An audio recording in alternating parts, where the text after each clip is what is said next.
Hi, it's Manar, and I want to talk about how you can understand that you're being gaslit without even knowing whether the person that you're with is a narcissist or not, because you know what? It doesn't matter. If you're being gaslit, you're being gaslit. The reason doesn't matter.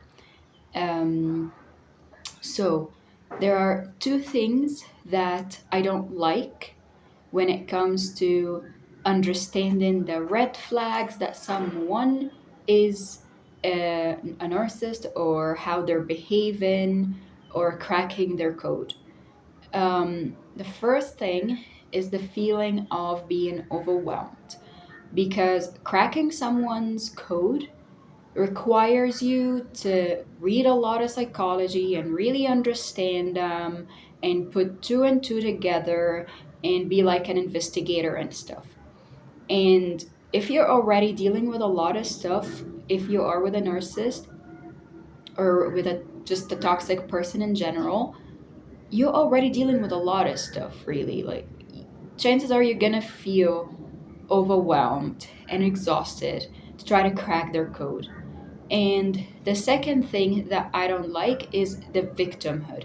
And victimhood is not just about like, oh, poor me. No, victimhood also comes in different shapes. Like when you put all of your focus on understanding or saying that someone is doing this to me, someone is saying this to me and they're making me feel like that, you're already given someone else the power by thinking of their action.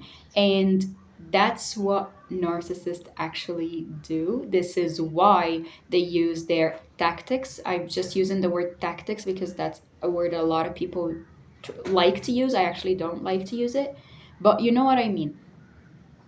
um, when you're thinking of their tactics, and you are already putting them in the center of your attention, which is exactly what this is exactly why they do what they do, because they want to be the center of your attention.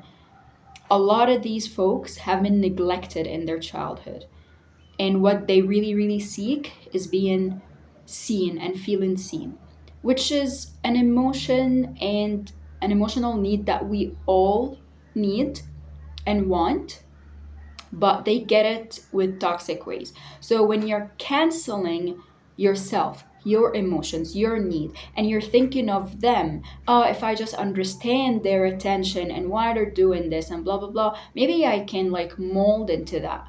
That's victimhood. When someone else's action um, shape your response or your action, that's victimhood. So here's how you can step into your power even while being gaslit. Two words: own it. If you feel doubtful, I feel doubtful. If you feel confused, you feel confused. If you feel hesitant, you feel hesitant. Period. No one can tell you, no, I can't.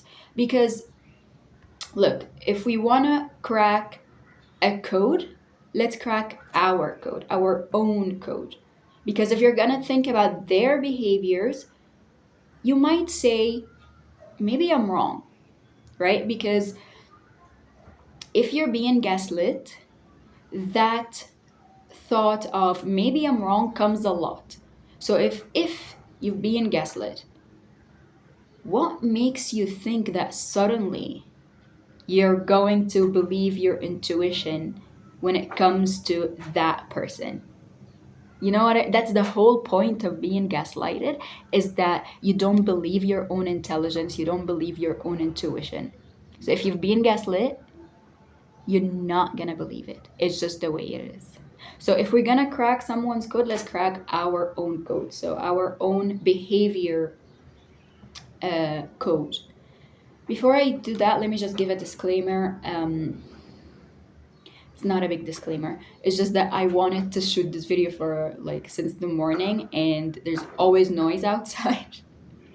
And now I'm like, F it, I'm just gonna put the camera, make the video, whether there's noise or not. If you really wanna listen to this, you're gonna listen to it, whether there's noise or not. So, okay, back to that. So let's think of this. When you were a kid, right? Just an example. When you were a kid and you saw that when you get good marks, you get a reward from your parent, whether it's like a present, money, candy, or just a smile or a hug or whatever. You get a reward.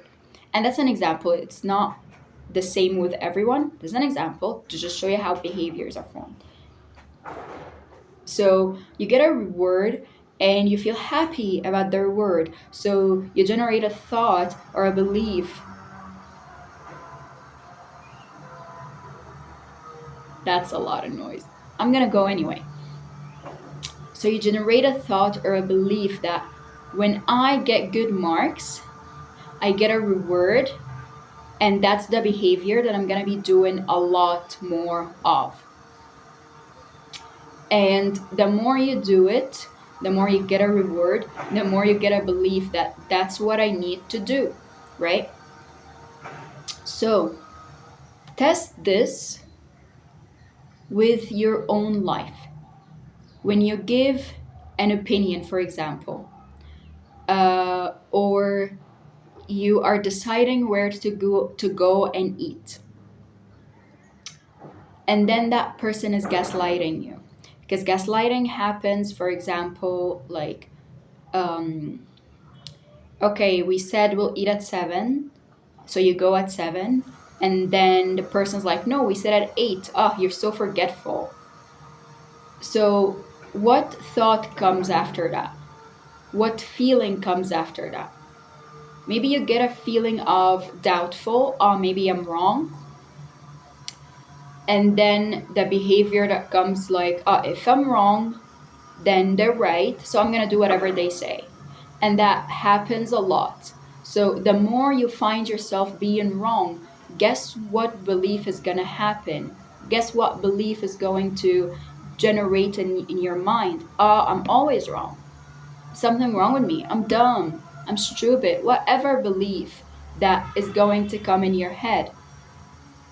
So when you have that belief that something is wrong with you, guess what behavior is going to form after that as well? Not making decisions, not believing your intuition, just not being passive, right? So I think I'm just gonna stop here and make another video about how you can untrain yourself of being gaslit, because suddenly everyone woke up and they're building another building right next to me.